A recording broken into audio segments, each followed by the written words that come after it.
स्त्रियां नेत्रों की कटाक्ष से जो संकेत करती है उसका उल्लंघन करना देवताओं के लिए भी कठिन होता है। जिसने उस पर विजय पा ली है वही संसार में भगवान का भक्त कहलाता है। मुनि भी इस लोक में नारी के चरित्र पर लुभाकर मतलब वाले हो उठते हैं। ब्राह्मणे जो लोग नारी की भक्ति का आश्रय लेते हैं उन्हें भगवान की भक्ति कैसे प्राप्त हो सकती है। जो बहुत सी राक्षसियाँ कामनी का वेश धारण करके इस संसार में विचरती रहती है।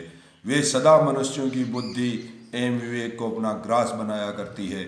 विप्रगण जब तक किसी सुंदरी स्त्री के चंचल नेत्रों का कटाक्ष जो संपूर्ण धर्मों का लोप करने वाला है मनुष्य के ऊपर नहीं पड़ता तभी तक उसकी विद्या कुछ करने में समर्थ होती है। तभी तक उसे ज्ञान बना रहता है। तभी तक वह शास्त्रों को धारण करने वाली उसकी मेधा शक्ति निर्मल बनी रहती है। तभी तक जब तब तीर्थ सेवा बन पड़ती है। तभी तक गुरु की सेवा संभव है और तभी तक इस संसार सागर से पार होने के साधन में मनुष्य का मन लगता है। इतना ही नहीं, बौद्ध विवेक, सत्संग की रुचि तथा पौराणिक बातों को सुनने की लालसा भी तभी तक रहती है। जो भगवत चरणारविंदों के मकरंद का लेस मात्र भी पाकर आनंद मग्न हो जाते हैं उनके ऊपर नारियों के चंचल कटाक्ष पात का प्रभाव नहीं पड़ता।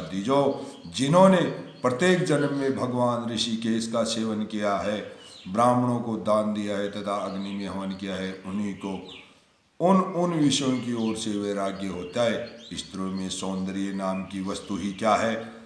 पीव, मूत्र, विष्ठा, रक्त, त्वचा, मेधा, हड्डी और मज्जा, इन सब से युक्त जो ढांचा है उसी का नाम है शरीर। भला इसमें सौंदर्य कहाँ से आया? उपयुक्त वस्तुओं को पृथक पृथक करके यदि छू लिया जाए तो स्नान करके ही मनुष्य शुद्ध होता है। किंतु ब्राह्मणों, इन सभी वस्तुओं से युक्त जो अपवित्र शरीर है वह लोगों को सुंदर दिखाई देता है। अहो, यह मनुष्य की अत्यंत दुर्दशा है जो दुर्भाग्यवश घटित हुई है।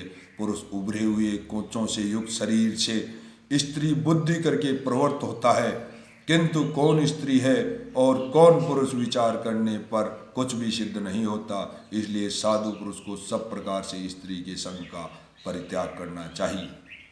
भला स्त्री का आश्रय लेकर कौन पुरुष इस पृथ्वी पर सिद्धि पा सकता है?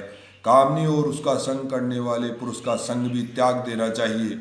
उनके संग से रौरव नरक की प्राप्ति होती है, यह बात प्रत्यक्ष प्रतीत होती है। जो लोग अज्ञानवश स्त्रियों पर लुभाए रहते हैं उन्हें वेद ने ठग लिया है। नारी की योनि साक्षात नरक का कुंड है।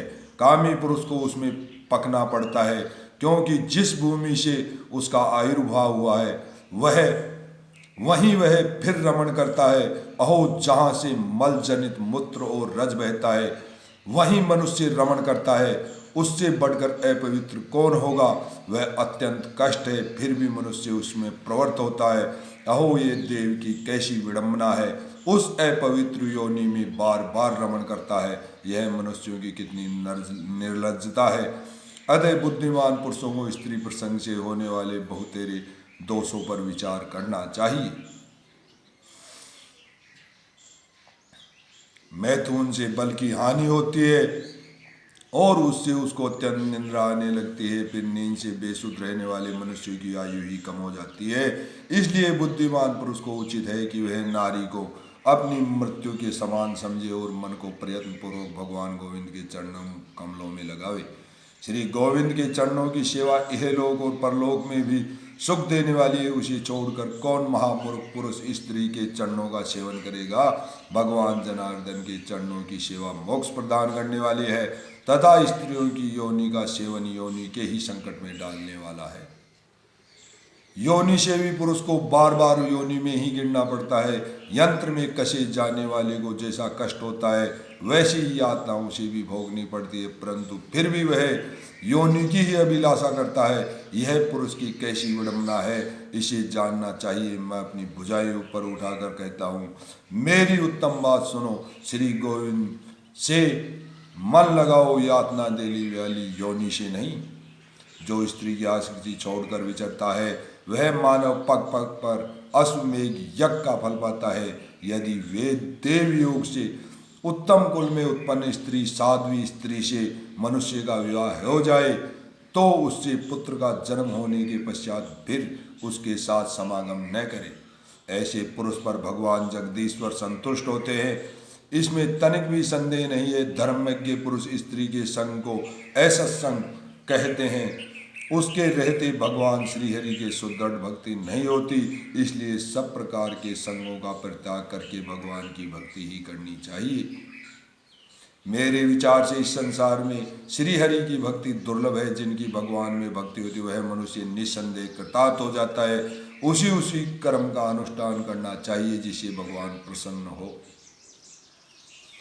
भगवान के तृप्त होने पर संपूर्ण जगत संतुष्ट एवं तृप्त होता है। श्री हरि की भक्ति के बिना मनुष्य का जन्म व्यर्थ बताया गया है। जिनकी प्रसन्नता के लिए ब्रह्मा आदि देवता भी यंजन करते हैं, उन आदि अंत रहित भगवान नारायण का भजन कौन नहीं करेगा।